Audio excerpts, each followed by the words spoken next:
Yeah, colleagues, we will go fairly quickly through the material.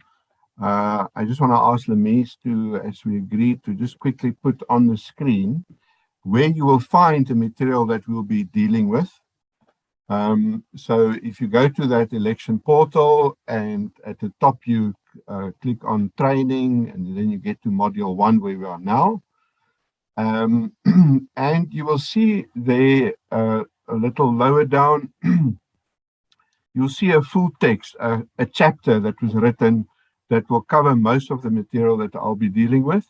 And just above that, you will also see the presentation that Mr. Shiburi made, IEC preparations for the local government elections, as well as the slides that I'll be using now, and the timeline for the elections, which is really full of stories.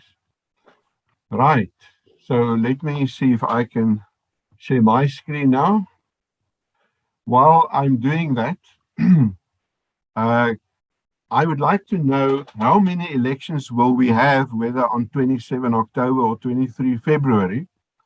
Anybody who know the answer to that, please post it in the chat, and let's see who comes up with that answer. Right. I think you can all see my presentation now. And let me just explain where this fits in. So as journalists, what we are trying to do is to tell a balanced story about the elections. And I always refer to the 4 Ps of election coverage. That's, as Sabu said right at the start, first thing, it's actually about the citizens, the people. So the people is the first P. How does elections impact on people and the people's right to elect a government that they want? The second one is about places. So profiling places, what is the impact of the current authorities, whether it's national, provincial, or local government, on the place where the citizens live, on service delivery, on quality of life, etc. The third one, and I'm particularly putting it the third one, is the parties, because we really need to get our focus on the people and the places, and yes, then the parties contesting the elections. Very often election coverage, I think, focus so much on parties that it's not focusing enough on the citizens and where they live. And the fourth P is process. So it's people, places, parties, process. And this is really what we're dealing today, the electoral process. And what we're trying to present today is just to give you context and background on how to do stories, but also to point out stories. I think Mr. Shiburi's presentation, actually, I was making a list here. I got at least 20 possible stories just from his presentation. And if one understands the electoral cycle, that is another way of identifying lots of stories. The point of this is to say that the electoral cycle is a continuous process. And in fact, in South Africa, we deal with 2 of these wheels, the local election electoral cycle and the national and provincial electoral cycle. So this gives you an idea of the kind of preparations that's necessary in the pre-electoral period, electoral period, and post-electoral period. So lots of work done in the 3-4 years before the countdown to each election, planning, training, information, registration. And then when you get into the electoral period, as we are now, where you start to deal with campaign, nominations, and later on voting and the results, and then getting in the post-electoral on reflection of the previous election, possible reforms, and looking at strategies for further elections. So as an example, the Electoral Amendments Act that Mr. Shiburi referred to was a result of 3-4 years of preparing and looking at how the South African electoral system should be updated. So you can always come back to this electoral cycle also in the smaller print that's maybe difficult to read on the screen. These are lots of possible story ideas for elections. I'm going to skip some slides just because I need to be fast. I just want to say about this. I mean, always go back to, if you can see me on the screen, the Constitution and the electoral legislation. You can usually get this electoral legislation booklet from the IEC. Please remember that it gets updated regularly. The one that I have here is a 2019 version, so it doesn't include the latest electoral amendment bill, but it puts together all the changes to to all the different electoral acts, which you see on the screen now. It puts all of that together and do all the updates. So it's not like going to an amendment act and you just see bits and pieces.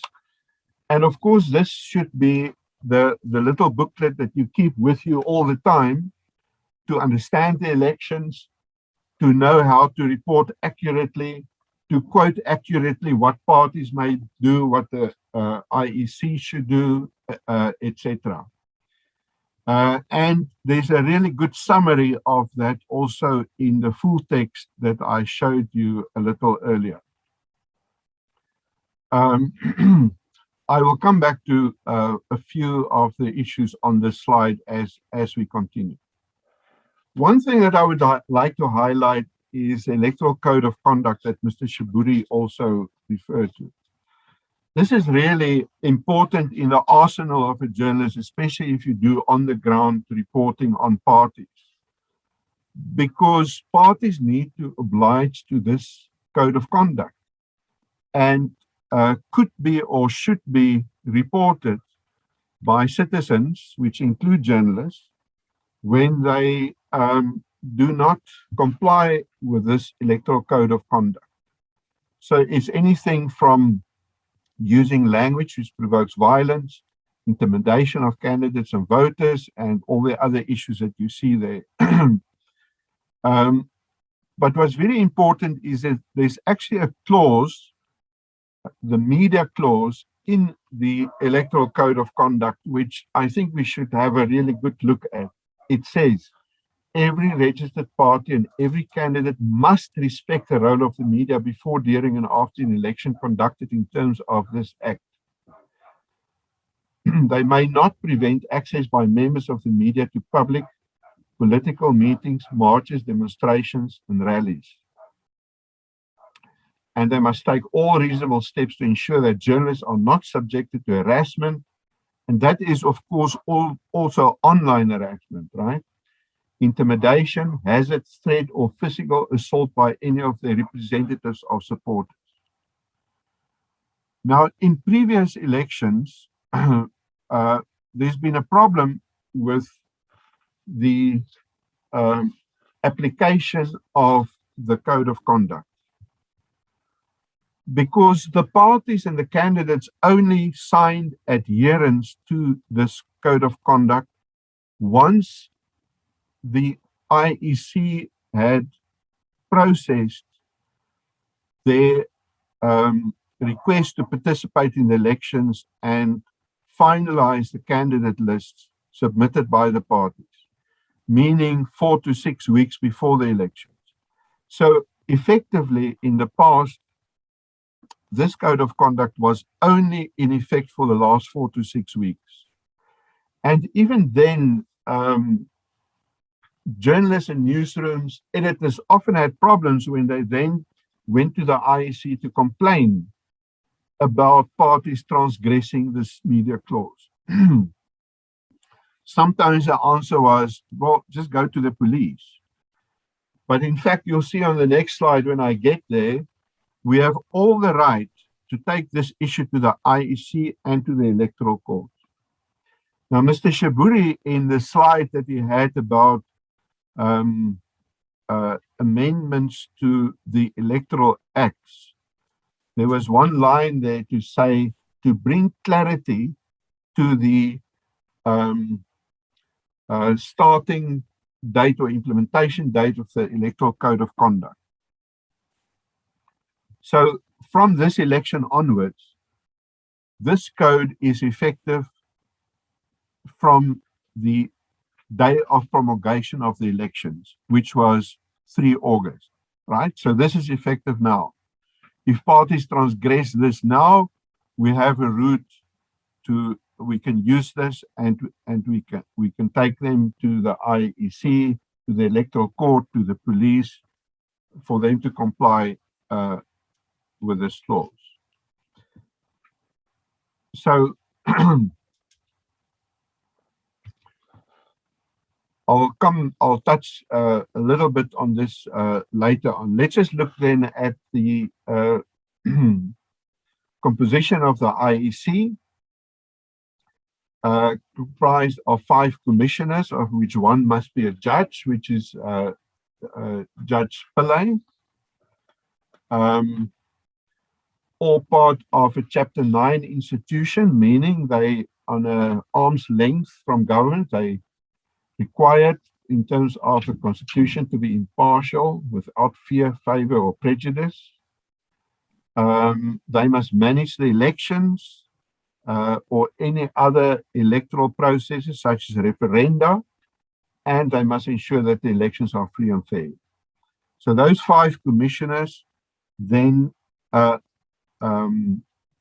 are in charge of the IEC as a body, give them direction. So they like the directors of a company, of which Mr. Sai Mamabolo is the chief electoral officer. So please be careful in your reporting. Often people say the IEC CEO. It's not the IEC chief executive officer. It's the country's chief electoral officer.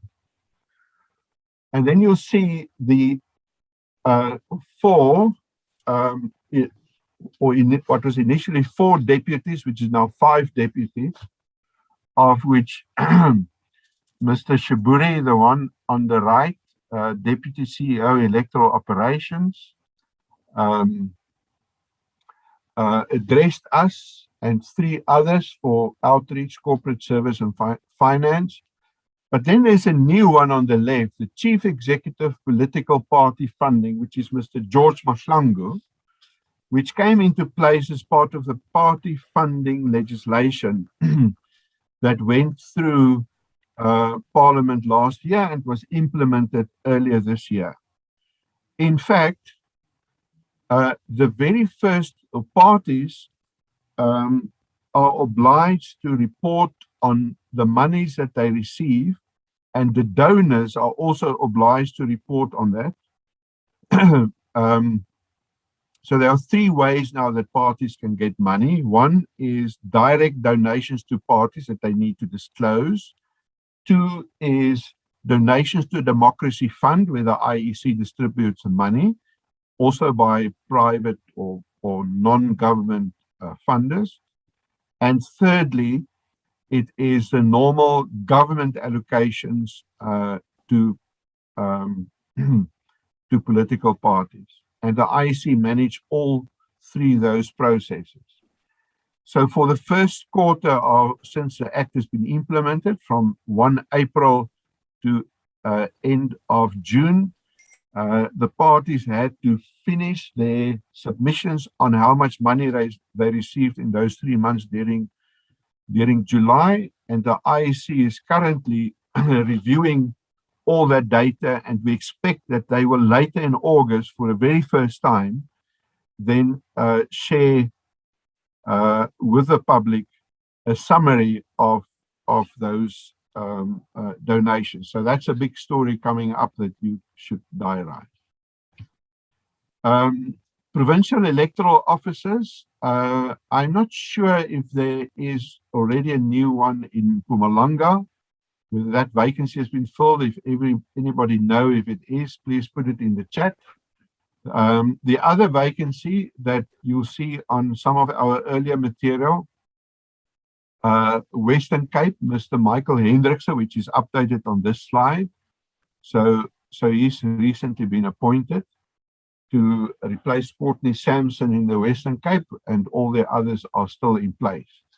So they have the same rights and responsibilities of the national CEO over the national elections and national affairs of the IEC.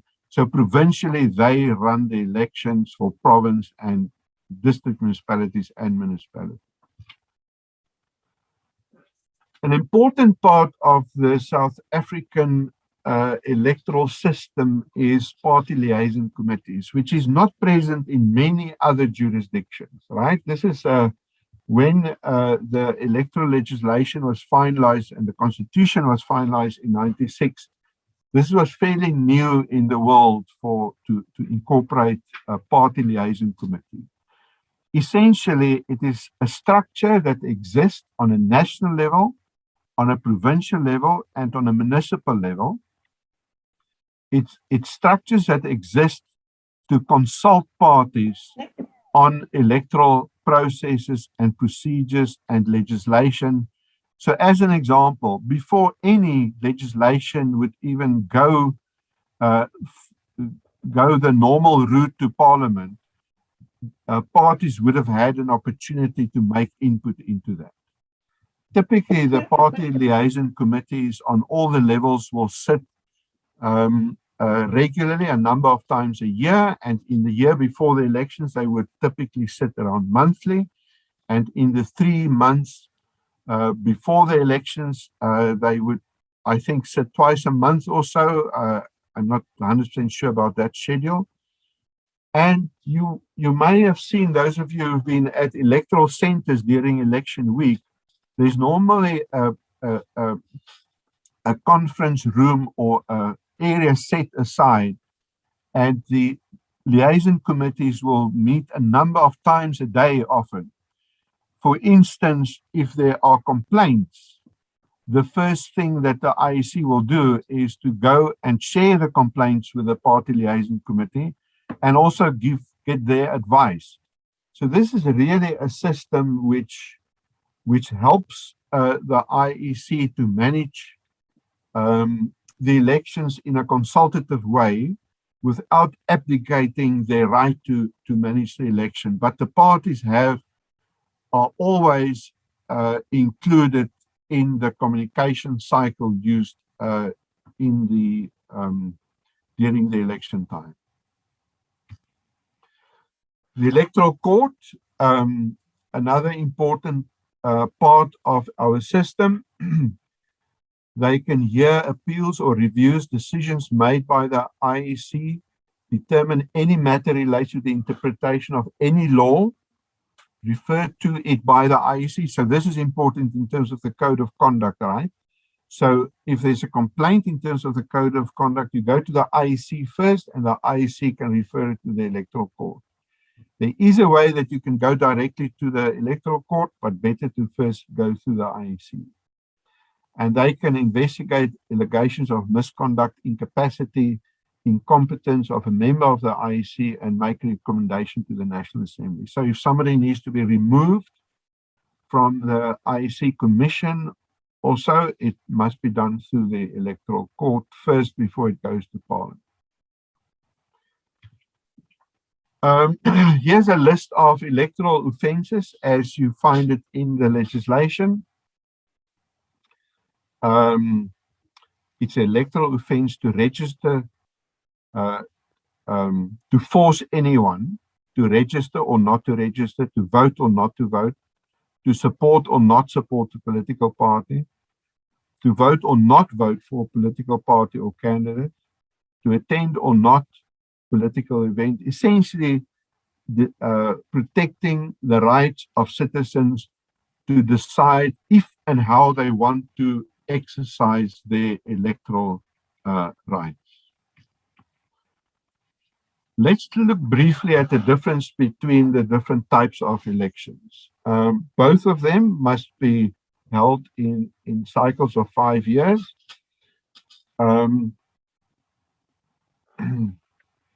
but we have very different systems. So effectively, the Constitutional Court finding last year about the unconstitutionality of the Electoral Act because um, independents cannot participate in national and provincial elections. That problem is not present in the municipal system, but because the municipal systems already have that provision that it is a mix of proportional representation and a ward candidate electoral system.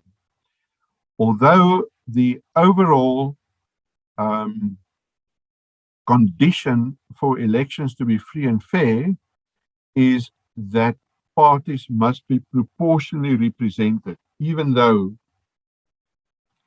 you have this mixed system, and I'll explain this in a moment a little bit better. So let's look at the voting system, right?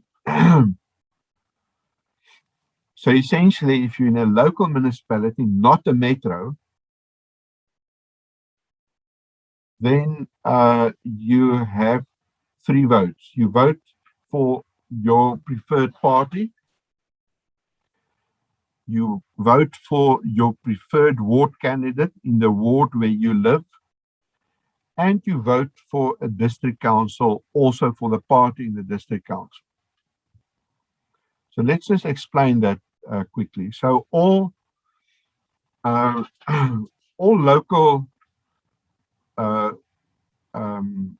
municipalities which are not metros, and if you recall, we have 205 of that in the country, right? So all of them fall into a district which is governed by a district council. So the first 2 votes, so one will go to the party in the council, the other one to the ward candidate. Now to calculate who won in a particular municipality is much more complicated than many people think, because of the principle I referred to earlier, that overall parties should govern on a proportional basis. So this is a process. Number one, the IEC will look at all the votes received by a party, whether it was in a PR vote or for a party affiliated ward candidate.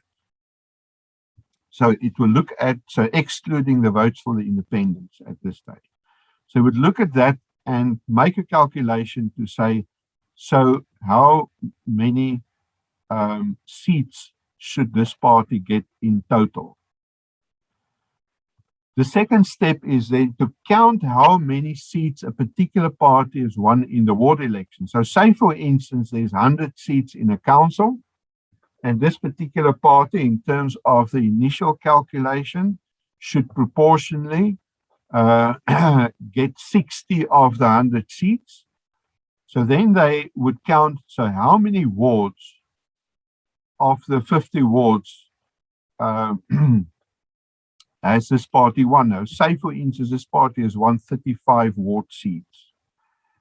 Then in the proportional seats is then the result of the sum 60 seats that they should get. They already have 35. Therefore, the top 25 people on their proportional list will then be allocated PR seats. Now, that process explains the phenomenon in councils where parties that come second and third and fourth often have relatively more PR seats because they didn't want enough wards, so they get more PR seats. Where you also then, this often then results in the kingmaker situation that the small party who never won any single ward, but they got enough votes to actually earn 1 or 2 PR seats, and if the first and the second party are very close, as we see in, for instance, many Western Cape councils, then that party can often back either of the two to form a council. On district municipalities, it works a little bit different. 40% of the of the council seats get elected directly through the PR vote. And when the council, say for instance, there's 5 councils in the district, the rest of the 60% of the district council seats get divided amongst them, depending on how big the councils are. And then after the elections, at the first council meeting, they decide which of their councillors will also sit on the district council. And by the way, I think this is the explanation for the question I put to Mr. Shaburi. Why is there a difference between the number of seats and the number of councillors? It is because some local councillors also sit on district councils. So that's the system for those municipalities. In metros, there are no district councils. It's a straight 50-50. You just have 2 ballots to vote, 1 PR and 1 for wards, and the calculations are the same. I notice that I will go not a little bit over, but not more than 5 minutes, Hopewell and colleagues. So just stay with me for 5 more minutes. So you have the key milestones in the election period. I'll ask Lemise if she can please post the link to the election timetable that is on that list of links that I showed you right at the start. So these are just 10 of the steps. There are many more, but really when you do editorial planning to cover the elections, this is your guide, because it tells you, it gives you the details about the voters' roll. It gives you the details about the voting stations. It tells you when parties need to register for the election, when the IEC announced which parties are eligible. It talks about when you can get access to the list of candidates. So this is really a quick reference to what stories to be done when. Now, I just want one caution here. Often when we report on parties, we talk about parties registering for an election. That's not true in the South African system.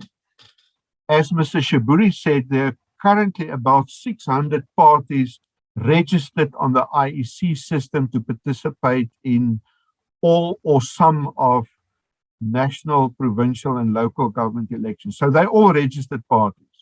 So in the South African system, you don't register to participate in the elections because you're already registered.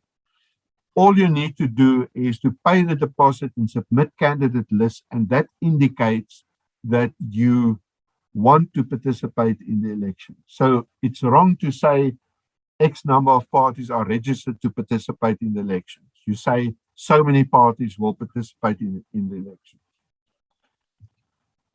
On voting and counting, I think I will not go into this. It will take a little bit too long, except for, I just want to deal with the issue of objections in the counting process. So just want to focus on the one issue about how election results can be challenged.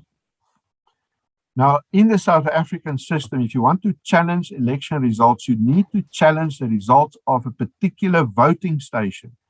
So in a ward, you have a number of voting districts, and it can be literally anything from one in rural areas to 10 or more in metro areas. So you have a number of voting districts. There's usually one voting station in each voting district where you vote. So if you want to challenge the results, you need to demonstrate why you think the counting in that voting station is not correct. So if a party says to you, we're going to challenge the results for KwaZulu-Natal, then the question to the parties should be, okay, now please give us a list of all the voting stations in KwaZulu-Natal and tell us why you're challenging each of them. Because the process is actually quite uh, structured. The first opportunity to parties to challenge a result is during the counting progress, because party agents participate and monitor the counting. Not they do the counting themselves, but they watch over the electoral officials doing that. So literally they can say that vote that you just put in there, take it out and show me that you put it on the right bundle for the right party. They can ask for recounts and solve most of those problems there. Once there's an obligation on the IEC electoral officer in the in that voting stations to make sure to get maximum consensus on the final result by dealing with challenges and dealing with recounts. But at some stage, the officer will need to be comfortable that that he or she is happy with the results. What then happens is it gets it's made available usually on a piece of paper on a door or somewhere or notice board, and it is transmitted to the IEC municipal office. Then later on they take the real votes also to the municipal office, and only if those two sets of information if that correlates, then only it's put into the municipal result system, and that's regarded as a final result, except if it's challenged and set aside. So we're not dealing with provisional results ever. We always deal with final results unless it's set aside. And then there's also, if there's a batch of voting district results, it may be a problem. It will go through the party liaison committee, it will be audited, and so on. So I just wanted to explain that, and we should be careful on how we report on parties' claim that they're going to challenge a whole municipal results, because they cannot. They must challenge it on voting station by voting station level. So I'm wrapping up.